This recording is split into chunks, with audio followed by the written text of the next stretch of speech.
Hey, everybody, and welcome back to another episode of Disrupt Your Now with me, your host, Lisa Kipps-Brown.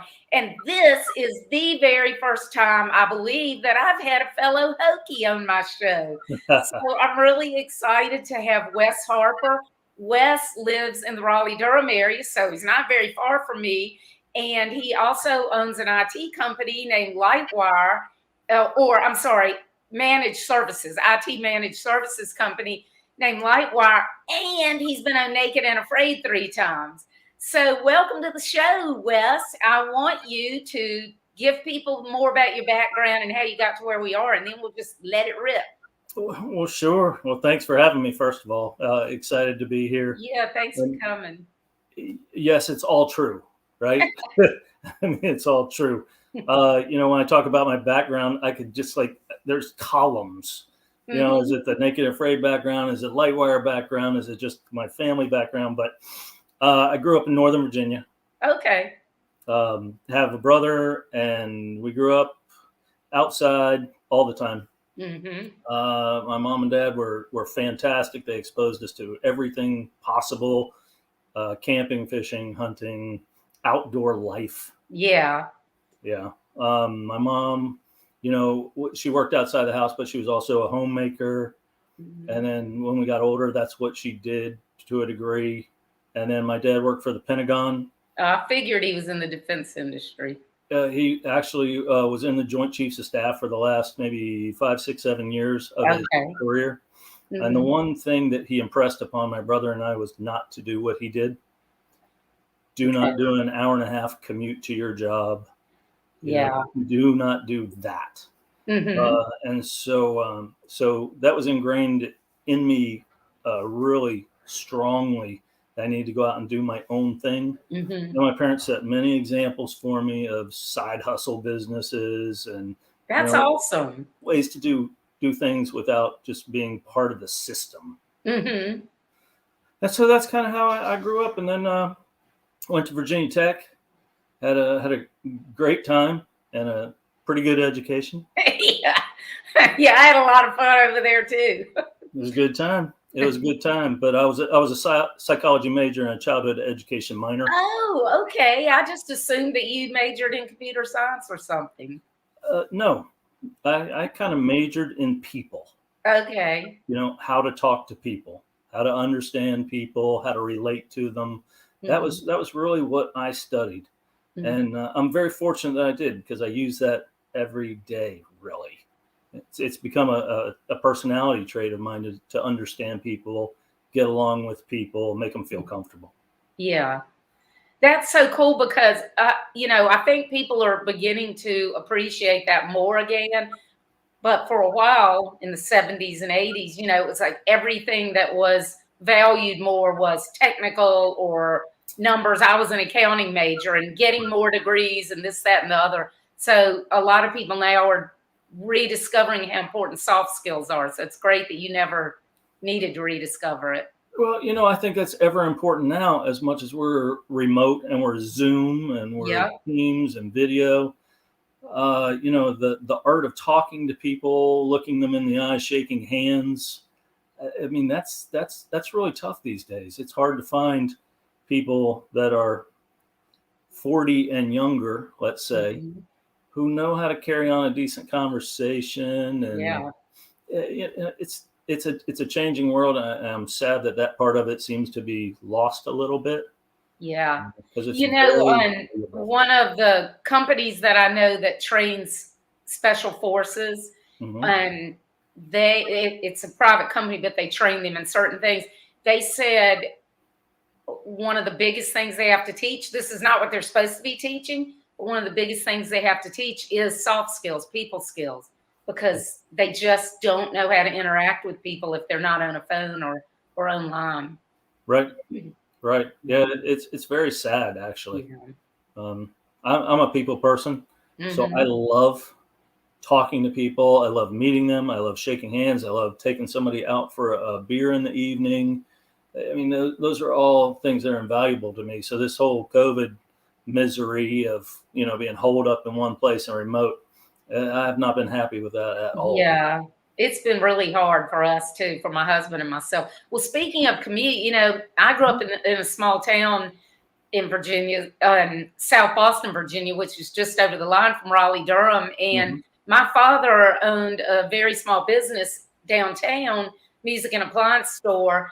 It literally took him 10 minutes to get to work. Well, and he was blind, so people that worked for him would pick him up, take him down there. But they closed at 5:30. He'd be home by 5:45. We ate at the same time every day. When we were like you, we were outside all the time, riding horses and stuff. And then when I was at Tech, one of my roommates' dad was in the military, and they were up in Northern Virginia. And she said he got up at 4:30 and left at like 5:30. I was like, what? I had never heard of anything like that. Never. I couldn't believe it. So, of course, I moved away for years. I lived in Virginia Beach, and we lived in Florida and stuff. But now I have a really long commute. I have like 100 yards from my house to my office. It's right next door. Yeah, that's great. That's the way to be, for sure. Yeah, it is. So you went to Tech. So tell us how you got into the business that you're in. Well, actually, I mean, it's really happenstance. It's kind of a comical story. During the summers, I had started a little landscape company because, I always have a side hustle. Yep. And so I had a little landscape company. And after I graduated, I was, preparing to get my teaching certificate and all the stuff you have to do that. And so I continued to landscape, and I became friends with one of my clients. And I talked to him every day. And when we were done, he'd say, hey, come up and have a beer with me, and let's, shoot the stuff all the time. And one day he said, what in the world are you doing landscaping? He said, come work for me. I need you to start Monday. Oh, wow. Thursday. And he floated out what he would pay me to come to work for him. And pretty much on the spot, I said, you know what? Okay. Awesome. It was that time when it was time to grow up. Yeah. It was time to get serious. It was time to get a job. I was dating and on the verge of getting married. I mean, all life factors came in, and it was just time. Yeah. So was it an IT company or what? Well, 25 years ago, we didn't really call it an IT company. Right? It was a company, and they bought used telephone equipment, which was a thing way back then, and then they would resell it. And so one day, the boss man, he handed me an installation manual and said, learn how to install these things. And so I did. I read, and I basically learned how to be an engineer by reading some manuals, and then started practicing that. And that was kind of the infancy of being in the IT world. Okay. Being surrounded by techie people, most who knew a lot more than I did. Yeah. So that's what got me started. And then I saw he was running a very lucrative business. And after just 2 years, maybe not even that, I decided that that was what I wanted to do. So I picked up my then wife and my 6-week-old daughter. Oh, wow. And moved to Raleigh. Yeah. You just saw more opportunity there, or you wanted to get out of the rat race of the DC area, or a combination? Yeah, a combination, but I was really looking for opportunities. And, the Raleigh-Durham market has been evolving for a long time now. Yeah. It's more publicized now how quickly it's evolving. Yeah. 25 years ago, it was evolving really a lot too. Yeah. And so I know, because I used to work in, when I was still in Virginia before I moved away and then moved back. Yeah, I worked in a company that we had a lot of offices down in that area. So yeah, people didn't realize it, but like Research Triangle Park and all that stuff was already exploding. It's just that it wasn't on everybody's radar. Right. Well, if you remember, during that time, internet was in its infancy as well. Yeah, I started my web design and marketing strategy company in 96. I started developing sites in 95. So I totally am with you on the manuals and stuff. I was an accounting major, but I was like, oh man, this looks really cool. And So it's funny. I was looking at books the other day. I have all these books: Perl, Java, JavaScript. Everything Right. that you had to know that stuff to create a website back then. Yeah. So yeah, it's funny that we both entered the IT, the techie world at the same time. Yeah, I entered at 96 also. 1996. Okay. I didn't even have a cell phone. Oh wow. It was a year before I even got a cell phone because I thought it was unnecessary at that time. I mean, ridiculous. And, I had my gateway computer with massive 4 gig hard drive, and then email came out. Yeah. What's that? And so there's been a lot of evolution in the past 20, 25 years, that's for sure. And my company has evolved right with all the technology, that's for sure. Yeah, it's crazy how much things have changed, isn't it? And I remember it was probably, I don't know, whenever AOL first started, and one of my friends in Florida was from Boston, and he's like, oh my God, this person contacted me, and they have this thing called America Online, and they get online, and we can, chat and everything. And I was like, what? I don't remember what year that was, but it was, I don't know, probably 92, 93 or something, but anyway, it's just really crazy how much things have changed. But when I first started my business, I've been doing accounting and business strategy and consulting for so long. I was so sick of it. So for a long time, all I did was design and development because people really needed it. And I was able to use my business background, but I didn't have to do the boring stuff I didn't want to do.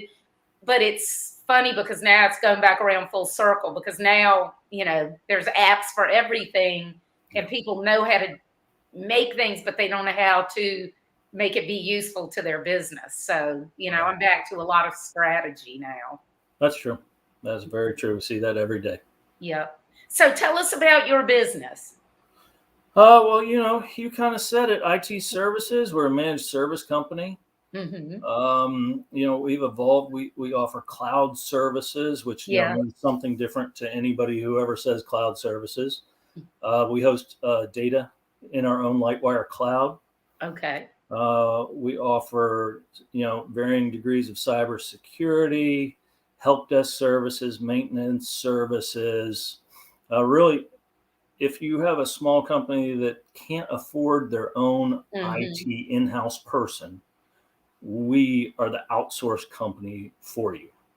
Yes. Me and my 12 engineers out of my 14 employees, we have they're subject matter experts on different things.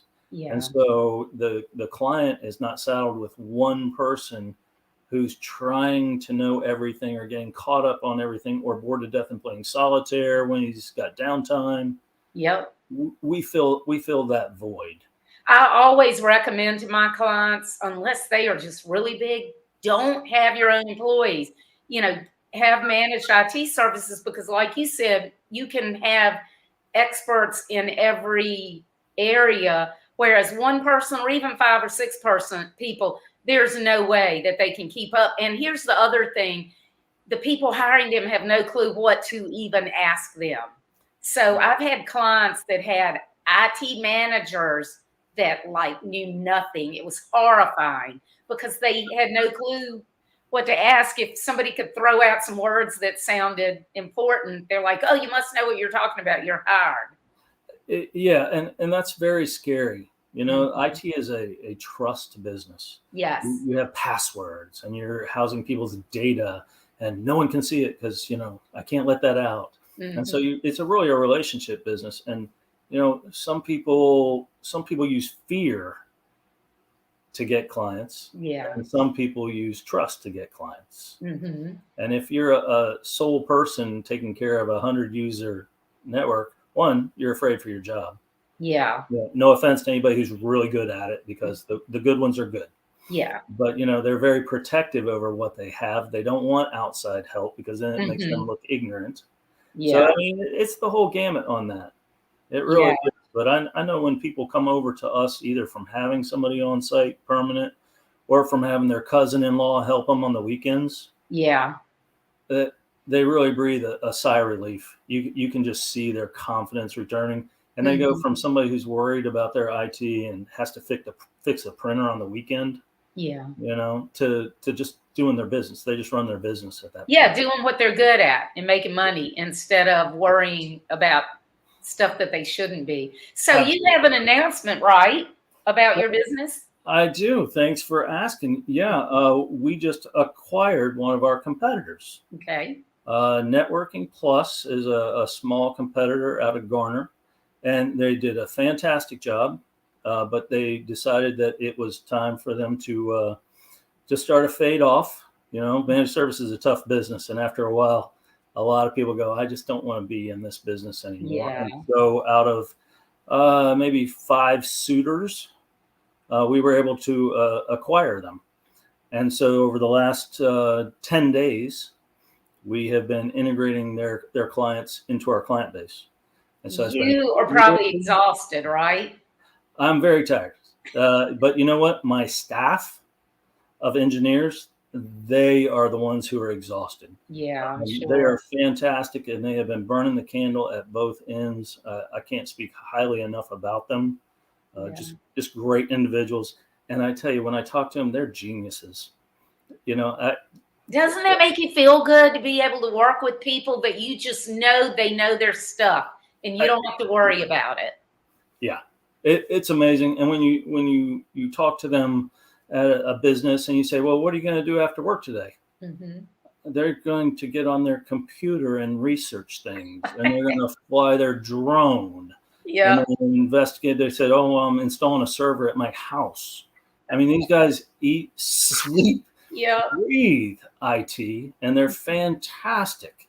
Mm-hmm. So it's really good. And the only thing I'll say is that, you know, I've hired every single engineer I have. And it's really tough to get an engineer who is also personable. Yes. You know, like we said before, an engineer who can talk to a client, speak in, you know, simple language, not make a client feel dumb because they don't know. And that's what my staff is. It's taken a long time to get there. Don't get me wrong. I've made some mistakes, but they are fantastic. They can sit down and have a regular conversation, and they're brilliant. That's great, and that is invaluable. That's why my tagline is no gobbledygook, because there's so many people who literally cannot talk without buzzwords and technical words, or maybe they can, but they don't because they want to sound really important, you know, and make it sound like what they're doing is so important that they have to be able to charge as much as they want. And I'm like, you should be able to talk with your client. They don't need to know how you're doing what you're doing, but they need to understand why you're doing it.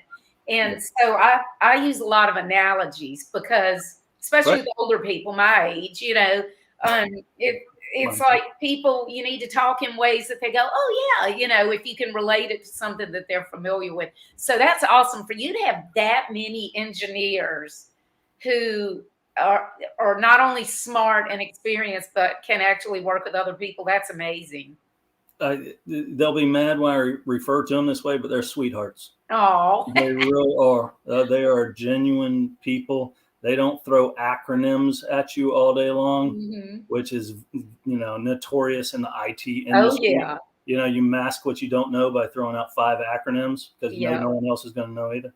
That's right. They're really, really good people, men and women that actually care. Well, I can't wait until I can come down there and meet them and see your office and stuff. It would be fantastic. It would be fantastic. You name the day, and we will make sure we're all in one place. Okay, and we'll have to get Marlena here. Marlena's on here now. Hey, Marlena. For everybody out there, Marlena is who introduced us. She's a friend of both of ours, and she just introduced us a week or so ago. So I really appreciate that, Marlena. Me too, Marlena. You are fantastic, and I appreciate she's awesome. Always pushing. Yes. In a very positive direction. Right. Now, Marlena, I know you're there listening. So before the show, we were talking about that, how great it is that you do push and that, you know, look, and, you know, you're so sweet about it, but you push and make people do what they know they should be doing, but they don't want to do. I love that about her. So tell us how you ended up getting on Naked and Afraid. Sure. You know, I'm kind of an adrenaline junkie, and I used to be a runner and half marathon, did an Ironman, all that. And I was looking for my next adventure, but I'm also an outdoorsman. I always have been. And my wife and I have been watching the show since the first episode that we stumbled on. 5 years later, we're having a couple of drinks watching the show. I'm yelling at the TV, don't be stupid. No, yes, yes. And my wife said, I can't take it anymore. We're going to sign you up, smartass. Let's see how it goes. And then we had a couple more drinks and we forgot about it. And the next day I got a call from Los Angeles wanting to know more. And a year later, I was naked and afraid in Brazil. Oh my gosh. So it happened that quick. Solid year, but yes. Yeah, but that quick for them to call? Yeah, 24 hours. What the heck did she say about you? She must have lied like a rug. I'm telling you. Yeah. I love it. Well, I was reading, was it the first time you went? I was reading that you realized that you had AFib. Yeah, it was. Yeah, and I hope you don't mind that I saw, but I said it, but I saw it online, and I thought that goes perfectly with what we're talking about, fear and overcoming it, and whether you're going to the jungles of Brazil or whether you're running your business. Yep. There's so many unknowns out there. So there are. Yeah, they discovered that I had AFib and said until you get that fixed, you can't go on. They still wanted me to be on, but they said you got to take, you got to deal with this. And I had actually developed AFib from all the running. Oh, okay. Stuff. So it wasn't that I was an unhealthy person. Yeah. I was extremely healthy, but it just kind of been my own worst enemy and caused that problem. So I got shocked, set me back in rhythm, got released, put my stuff back in, and that satisfied the health criteria because that was the only thing I had going on. Yeah. And they threw me into Brazil. So were you afraid at all of going somewhere that remote after that? Or were you just like, it's good, I'm good? I don't think I was afraid of the environment. In Brazil. No. Yeah. Fast forward, there's some fear stories. But in Brazil, I really wasn't that afraid of the environment, but it was new to me to be on camera. Everything you do is documented. I can't imagine that. Yeah. There's a healthy little, you don't want to, at the end of the day, you won't want to come off like a jackass. Yeah. Right. Really, so, you have your all range of emotions every single day, and everybody's mean at some point during the day. And you just hope they don't document that part. Yeah. That's the one they picked to show everybody. Right. So there was a little fear involved with that, but there was really very little fear involved with being outside or the animals or starving to death. Well, the other people there, did they have like the outdoor experience that you did, or were some of those people like totally like, oh my God, what am I doing here? In Brazil, I had a partner who had a lot of outdoor hiking type experience, and so she was fine. And then I did a South Africa XL 40-day challenge with multiple people, and they had a wide array of skill sets. But in general, most of them had, really good outdoor experience. Okay. On a parallel with mine, some of them more than mine. My partner Gwen was a homesteader. Oh wow. She's in Alaska, Eagle, Alaska. Like she's the real. Oh my gosh. I own an IT company. I live in a cul-de-sac. He is in Eagle, Alaska, living off the land. So oh my gosh. Yeah. That's really cool. But I tell you, I'm terrified of spiders and snakes. So I'm like, no. It wouldn't be for you then. I love to camp. I love to hike. I love all that, but I hate spiders and snakes. So well, yeah, it would not be for you. Yeah, it wouldn't work for me. After night 3 of lying in the dirt trying to sleep, you can tell what bug is walking across you by how much it weighs. Oh my God. Yeah. Yeah. So what do you think have you had anything like a biggest lesson that you've learned being on the show that you apply to real life or any lessons? Absolutely. And I think it's that you have to put things in perspective. Mm-hmm. I've had actually a lot of epiphanies, but one of the big ones was put things in perspective. Do you have to check your email every 5 minutes, starting at 6 o'clock in the morning and ending at 9:30, 10 o'clock right before you go to bed? No. Yeah. You really don't. Mm-hmm. Things are going to be okay. Do you have to be aware? Yeah. As a business owner, I have to be aware, but not every 2 minutes. Yeah. That's all gonna be okay.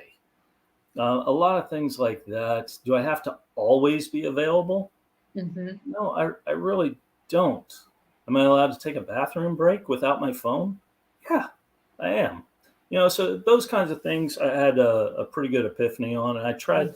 I check my email too much right now. I do Because of too. what's going on. I do, but I pledged to myself as soon as this transition is over, I'm going to just back off a little. Yeah. And the other big thing was appreciate what you have around you at that time. When I've been on 3 challenges now, and the first 2, when I came back, it was all about me. I had this adventure of a lifetime 3 times, but at that point 2 times, and all I wanted to do was tell people about my adventure. Oh yeah. But you got to remember, everybody else has got their own stuff going on too. Mm-hmm. And when your daughter comes to you and needs help with her homework, you have to backburn whatever you're thinking or your experience. You're right. But let me tell you about this bug that was on my sleeping or right. Or when your wife just wants to tell you about her day. Mm-hmm. I mean, that's important to her, and it needs to be important to you. You can't say, yeah, well, I just survived an elephant attack. Yeah. So yeah, that's a great point. I mean, you just have to be present. Mm-hmm. And you have to really remember that it's not all about you. Yeah. If you that's great. Good parent, you want to be a good parent, you want to be a good dad, you want to be a good bonus or business owner. It's not always about you. Well, and I think that's something that's really important to point out to all of us, because we get so involved in our own things. And I know I'm just as guilty of it as other people. And the thing about checking email, I'll find myself checking it most of the time, not so much because I'm worried that something's going on, but I can't stand the thought of it piling there. And most of it's junk anyway. So I'm like, delete, because I just don't want it to be in there. And I'm like, I don't want to have 500 emails. I want to have 100. But I've really started trying to just chill out on that and be like, just delete them all at once. Why do you have to do it constantly all the time? Right. If you check email before you get out of bed, you need to reevaluate. I do. That is a fact. Yeah. And, I'll be honest, I do. And part of the reason I do is because I'm totally not a morning person. So I'm lazy. So I'm like, I don't want to get up. So I'll be like, well, if I stay in bed for a while longer and I can do this or I can do that, and I'm being productive even though I'm not up yet. So I have a good excuse. I have a good excuse, but it's still not healthy. It's not a good thing. That's all right. We're going to give you a pass. We understand where you're coming from. You can give me a pass for right now. And then I need to start holding myself accountable. And Marlena knows it, so I'm really going to be held accountable. Ooh, you're in big trouble now. Big trouble. So what have you been the most afraid of in business? What do you think? I think, I've been thinking, I knew this question was coming up, right? Because this is our topic. Yeah. I'm not afraid to fail. Mm-hmm. I've never been afraid to throw it out there and go, well, I screwed up on that one. Let me learn from my lesson. I'm not afraid to fail. Yeah. That's been really, I think, a good thing for me. I'm afraid that my failure is going to affect other people. Oh, yeah. Point in case, with my 14 employees, if I made some decision, that was terrible and my company bankrupted or I had to lay 5 people off or something like that. Yeah. I would be scared of that. These people who are recently married and have a child that I would have to lay off because I made a bad decision. Mm-hmm. That's absolutely frightening to me. I can't imagine making that mistake. And because of that, I'm a little more cautious than maybe some business owners. But I have a professional family that I care about very much, and I would hate for something I did or decision I make to affect them negatively. Yeah. Well, they're really lucky to have you, because so many people just, they don't really care. They don't want to be close to their staff, and they're just numbers, and so what? They can leave, they'll get somebody else. So I admire that about you. That's a good thing to be afraid of. And I agree with you. Yeah, it's not something I'm ashamed of by any stretch. I think that's a healthy fear. And thank you for saying that. I appreciate those people who are referring to people as numbers. They're really the ones missing out. Yeah, it's really sad, isn't it? Yeah, go make another $10, another $1 million, but you're still really missing out on some very good people. Yeah, yeah. So David is on here. David Cotton. Do you know David? By name. Oh, okay. So he wants to know how you deal with rejection. Do you move on or continue to pursue until you turn a no into a yes? No, I deal with rejection very easily. I say, okay, hey, really appreciate your time. And if you change your mind and want to talk more, we'll be here. And that's generally it for me. Yeah. In the business we're in, if we get rejected, it's usually because it's a customer that we really do not want. Same here. Because usually it's somebody who's focusing on price or whatever instead of and that's in my case anyway. I don't know about yours. It absolutely is. I'm not in a race to the bottom. Yeah. If they want to be a nuisance from the get-go, I'm not the guy for you. I'm really not. I provide a high value service, and I charge a reasonable profit for that. And that's what pays me, pays my guys, pays mortgages for my guys. And I'm not embarrassed about that. If you're going to be that kind of person that wants to try to nickel and dime me, I'm not the company for you. Yeah. And I know, though, that that's really hard for most people to get to that point. And even aside from the price, when you're really good at what you do, you know that you can help people and you know that you can help them more. So sometimes it's hard to let go and but you just have to be like, okay. So yeah. And I'm fortunate that I've been in business for 25 years now. Because back in right. I can't believe that. That's so funny. I know our hobby turned into our career. But 20 years ago, I didn't care if they were mean as a snake or as the worst job in the world. I took everything I could get. Yes. And that's how I paid the bills when my company was in its infancy. During the macaroni and cheese years. It took it. I remember installing DSL lines in single wide trailers and crawling under there myself doing it. Yeah. And I was happy for that work. I was grateful for it. Do what you got to do to get started and get established. Yeah. But I'm very grateful that we're in a position now where if it's not a right fit, then it's just not a right fit, and we're okay with saying, hey guys, probably not us for you. Yeah.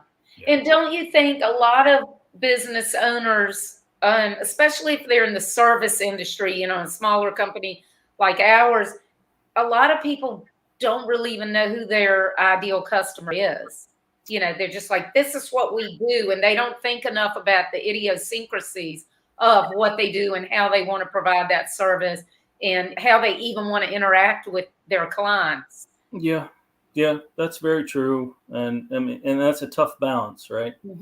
Especially for somebody who's starting out a business. We've heard, we've heard of people who've established their criteria from day one and are very successful. Yeah. But then we've heard of people establishing their criteria from day one that are out of business in 6 months. Yeah, because there is that fine line. It's like, you can't be like, I'm only going to do whatever. Sometimes you have to do stuff that you don't want to do. But if it takes you 15 or 20 years to figure it out, you can end up very miserable for a long time. You can end up losing your family and, everything that goes along with that. So yeah. Hitting yourself with a hammer, boy, it sure feels good now that I've stopped. Yeah. Sheesh. What's your favorite part of your business? Easily the people. Yeah. I mean, you can tell that by talking to me. I'm a Yeah, people person. exactly. Yeah. I like meeting with people. I like shaking hands. Mm-hmm. I like walking through the door and they go, "Hey, Wes." I say, "Hey, Dan. How Yeah. you guys doing today?" That is my absolute favorite part. I enjoy my clients. They know me. They know my family. I've got 5 kids. Molly's my wife. They know that. They know I've been on Naked and Afraid. They give me a hard time all the time. "Oh, you're wearing clothes today." I love that.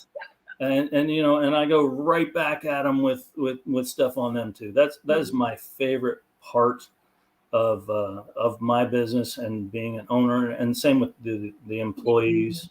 I don't even call employees; they're partners. That's how I am with Everybody's the people working that I hard. work with. And you know what I love about that, Wes, is it's like an old-fashioned business. It's like doing business the handshake way. They're really getting to know people and, you know, making them part of your family almost. Absolutely, Yeah. absolutely. I think when you have a company and you look at every single employee and say, "You know what? I'd have them over to my house for a barbecue." Hmm. You got a good staff. If you Yeah. got somebody you go, I wouldn't want him over at my house, then you've got a problem.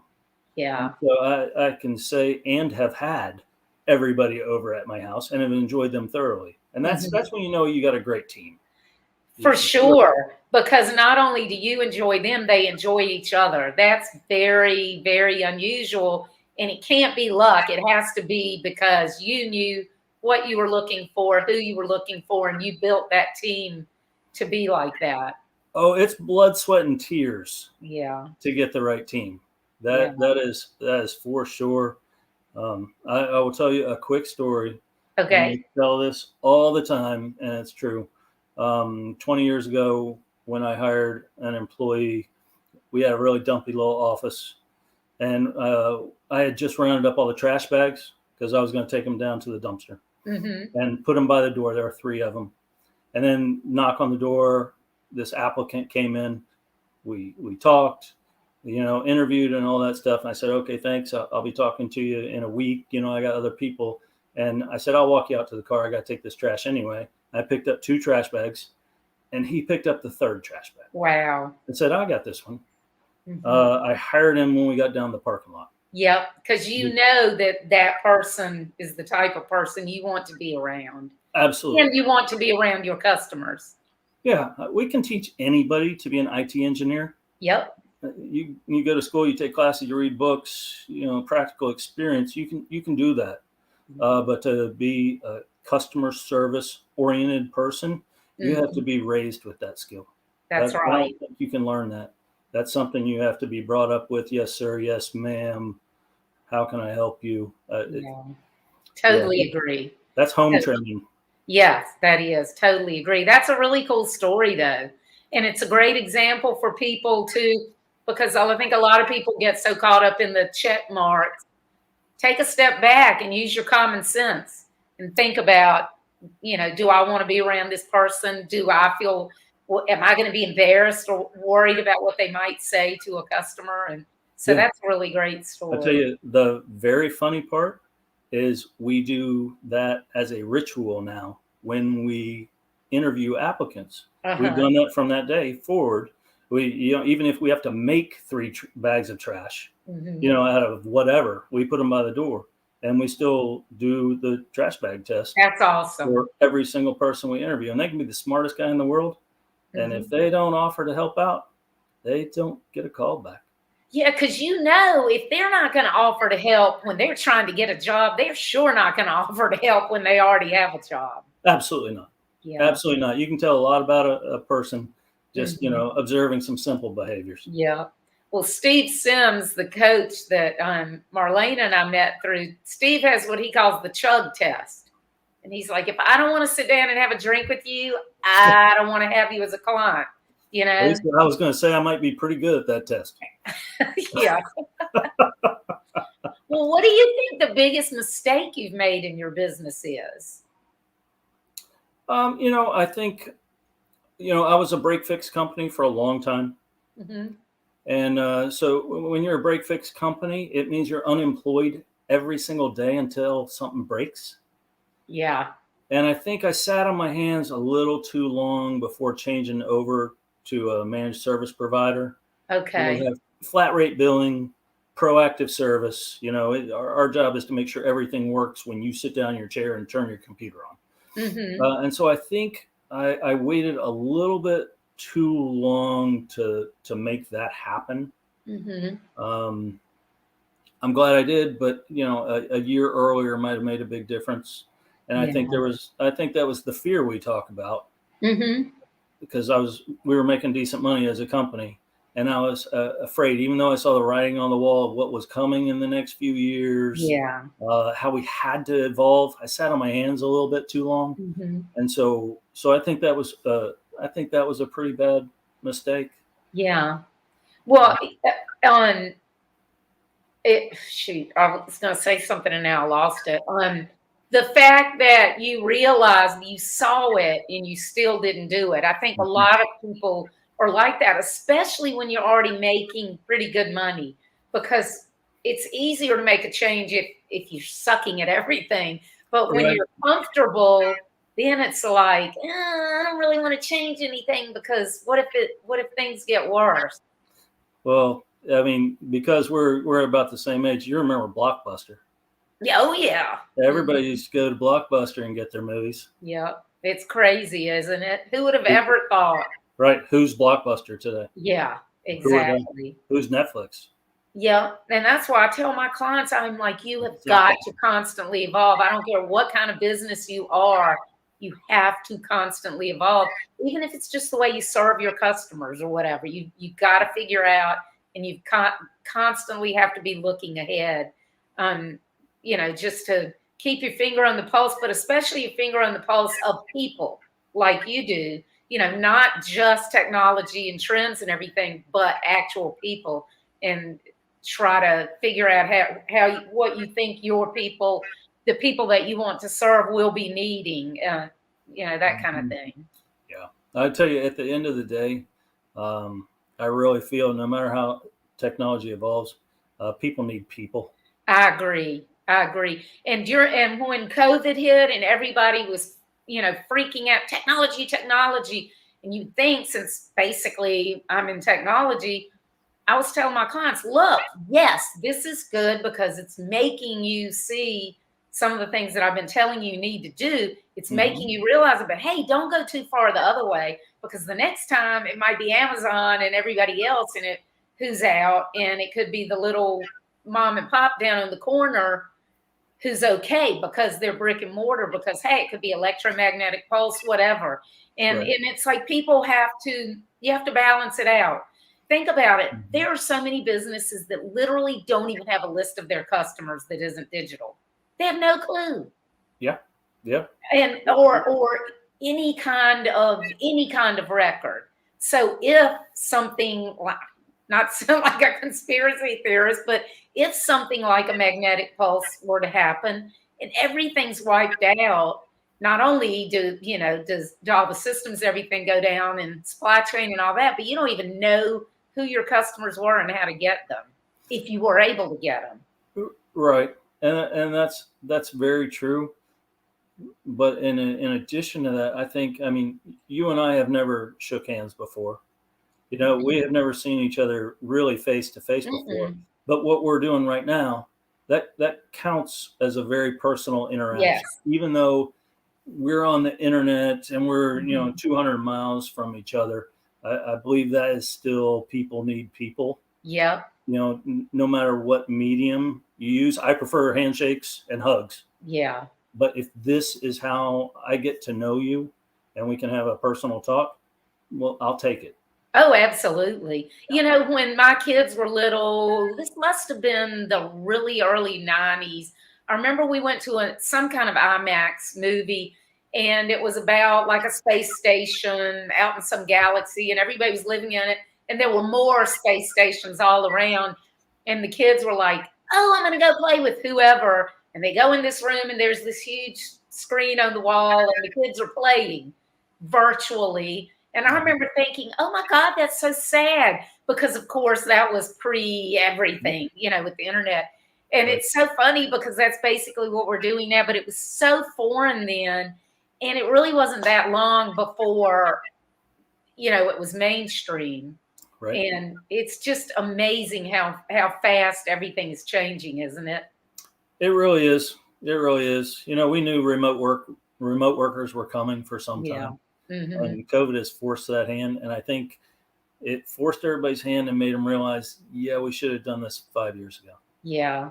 Yeah. A lot of companies were just hanging on to those offices that cost so much money that, it is nice for people to be together, but a lot of the companies that I know didn't really even need an office, and they still had it, especially because they felt like if they didn't have one, it would make them look like they weren't legit, No, that's true. And that was a culture change that we all had to go through a little bit. Our office that we have is probably 12 by 12. It's a one person office that two people can squeeze into. And that is for absolute critical admin things only. And we go there twice a week for 2 hours. And everybody else is distributed? Absolutely. Everybody has home offices. Awesome. And we have never worked more efficiently in the past 20 years. Yeah. And that's great because they can serve people anywhere, but they also, if somebody needs to go on site, since they're at different places, there's always somebody that it would be the easiest for, I guess. Absolutely. We have field engineers and remote engineers. And so, wherever we need to be, we can get to. Except for, we have clients across the country and actually in 7 other countries. Yeah. And so we can't get there, but we support them remotely. We contract somebody local to where they are to do any, plug in, unplug type stuff. So I have very few clients, even in the state of Virginia. Most, I have clients throughout the country and a few international. But and God, for years, my whole team's been remote. Basically, ever since I started the business, except for a couple of years while I was caring for my mom with Alzheimer's. And that was the worst decision I ever made, was hiring people. I thought, and I did the exact opposite of what I would have recommended a client do. Instead of getting rid of deadwood clients and, selecting the most profitable services that I enjoy offering. Instead of doing all that, automating more and all that, I was like, oh my God, I need to hire somebody to help me run it. And I literally almost lost my business. I've been in business then on 16 years and spent the last 6 months of my mother's life keeping my business from going bankrupt. Because but see, here's the thing. I made an emotional decision because I was afraid, and that's why people need you. You really need somebody else to talk to bounce decisions off of, especially a major decision, because we're just so close to our own stuff that we have a really hard time looking at it. Absolutely. Yeah. It's always nice to have somebody to talk to, somebody who can be objective. Yeah. And it's hard to hear that advice, right? Because you want to hear what you think. You ask for advice and all you want is some confirmation of what you're doing. And with me, I hate managing people, and everybody that worked with me. I literally didn't have to manage people. We're all on our own. And so hiring somebody should have been the absolute last thing I did. But I was like, I have to be. It's so ironic because I spend so much time telling people your business can be anything you want, build it around that. And at that point in time, I based my decision based on what I thought anybody else would do, and then when I saw red flags, I blamed it on the fact that I didn't like managing people. I'm like, just be a normal person, be a normal business owner. And so it was awful, but I learned great lessons. I learned that the things that I had been telling my clients were the right things, and reinforce what I already knew, and learn from it. Like, we always need to learn from our mistakes. If we're not making any mistakes, then we're doing something wrong, right? Absolutely. 100%. You cannot succeed unless you fail. Yeah. There is no chance of that. So yeah, don't be afraid of failure. We're talking about fear, and that's one thing you cannot be afraid of. Yeah. If you're not going to make mistakes, you will never succeed. One of my biggest fears is boredom, which is why I hated accounting. And I love, the tech industry, because things are always changing. Every day is different. David, he has another question. He says, to your point of learning great lessons along the way, do you both have business members and meet with them regularly? You go first, Wes. Yeah, I actually do. He's a very good friend of mine. His name is Neil. He's been a CEO, CIO for a dozen companies in the Triangle, and we played soccer together for years. He's given me business advice. I've not listened to 90% of it. I've listened to 10% of it, and when I'm being a knucklehead, he thumps me on the skull and says, "Hey, you're all wrong about this." And so yeah, I mean, I meet with him probably once a week, and maybe it's in a business capacity, maybe it's in two guys having a beer capacity, but we always talk. Yeah. And I value what he says a lot, whether I take his advice or not. I'm a stubborn guy, so sometimes I do, sometimes I don't, but I always listen to what he says. Yeah. And I take that information to heart, whether I employ it or not. Yeah. Well, and I have a coach, Steve Sims, that I mentioned a little while ago. If y'all don't know who he is, he wrote Bluefishing, The Art of Making Things Happen. Highly recommend that book. But so he's my coach. And then also I'm a member of several mastermind groups. So, have lots of people around me like Marlena, other business owners. And I waited way too long to have a coach and way too long to be in masterminds, because I really didn't realize the value of it. And now I can't imagine not having those people to bounce ideas off of. Even though we're all in totally different types of business, like Marlene is a photographer. And so we're all in different types of businesses, but that's great because it gives everybody has a different perspective. And then as far as staff, my staff is way smaller now. Really, there's only 3 of us now.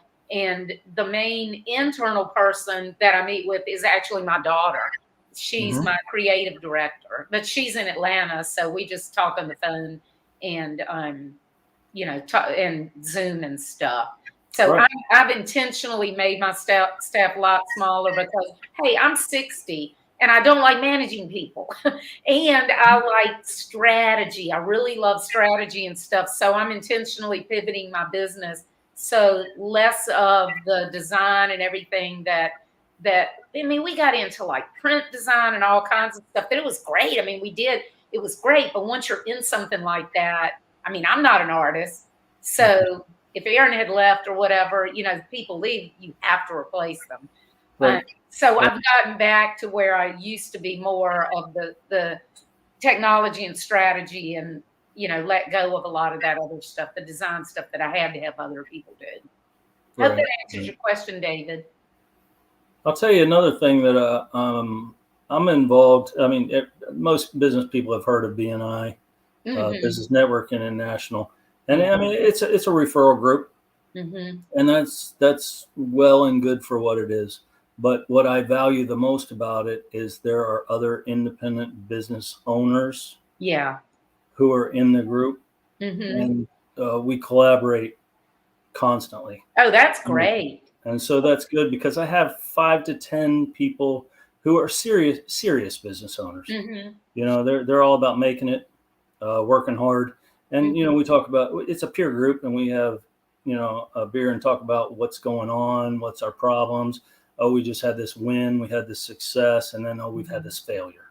Yeah. And so I found that very valuable also, just to have a tight peer group of people who are in my position. If nothing else, I can commiserate with them. for mistakes I've made and go, oh, okay, well, let's get past that. Yeah. Let's go into, we had a failure. Let's go succeed at something. That's a great point. I was in B&I. It's been a long time ago. That was probably like 16 years ago. The chapter I was in wasn't a good match for me just because of the type. It was like mostly like an insurance agent and, that kind of thing. It wasn't a business owner like me that now something like you're talking about, people that you could collaborate with and get. So it was more like straight up referrals. Yeah. And so it wasn't a great fit for me, but I also just got bored. So right, that's easy to do, and and BNI is what it is. It works really well for some people. It's been very good for me. Yeah, but my number one thing is I found people like me. Yes. And to be able to collaborate with them and whine and moan to them about my little problems and have them, slap me in the head and tell me to suck it up. Yeah, that's been invaluable. It is invaluable, isn't it?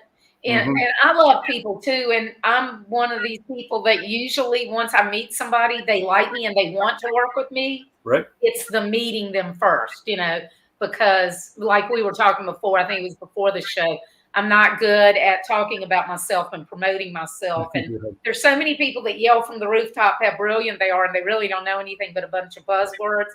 Right. And so I'm just not good at doing that. But once I do meet people, they really like me. And I don't mean that to sound like, oh my God. Yeah. It's okay. You can go ahead and say that. Guys, I would agree. I just met you for real today for the first time. For real. Fantastic job. Thank I'm you. enjoying it thoroughly. I've had you for almost an hour. I want to ask you, first, I want you to tell people how they can find out more about you.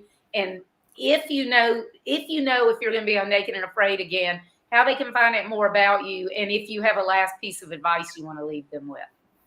All right. So if you want to know more about me, for one of my channels, you can go to LightWire Raleigh on Facebook, and we post on there all the time, and that's great.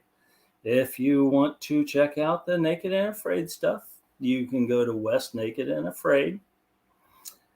And if I was going to give a piece of advice, I think it revolves around having a plan and having a goal and making sure that your goal was really your goal. For instance, I ask people what their goal is, and they say to make $1 million. Let's just say $1 million. And I ask them, why do you want to make $1 million? They say, well, I want to have free time. I want to make my own decisions. I want to be able to take Fridays off. And I say, well, isn't that your goal? Yeah. Making $1 million is your plan. Right. And so define your goal and make sure it's really your goal. Have a plan, and then don't be afraid to change your plan. We've seen over the last 2 years that nobody had a plan for COVID. 0% of the population had a plan for COVID. But people who had a goal, an outline goal that they wrote down, they told their friends about, they're still finding that goal.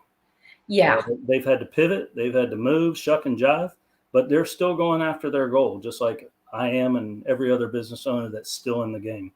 So have a goal, have a plan, and be prepared to change your plan. That's such a great point, because if you know what you're going after, you can always change that map. If you're driving down the road and there's a tree across the road, you're just going to go a different way. You're not going to go, oh, well, I give up. I'm going to go home, So that's a great point. Let's see. David said that did help. So I'm glad. Thank you so much for joining me, Wes. I really enjoyed talking with you. I can't wait till I can come down to your office and meet your staff.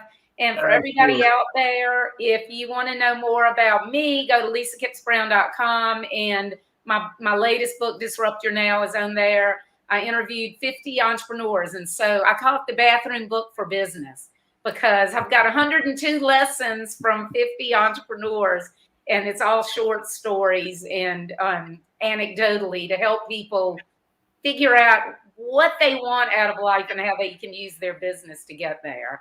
So thanks again for coming, and I look forward to talking with you again. And thanks everybody for being here. I'll see you next Tuesday. Thanks, Lisa. Bye. Bye-bye.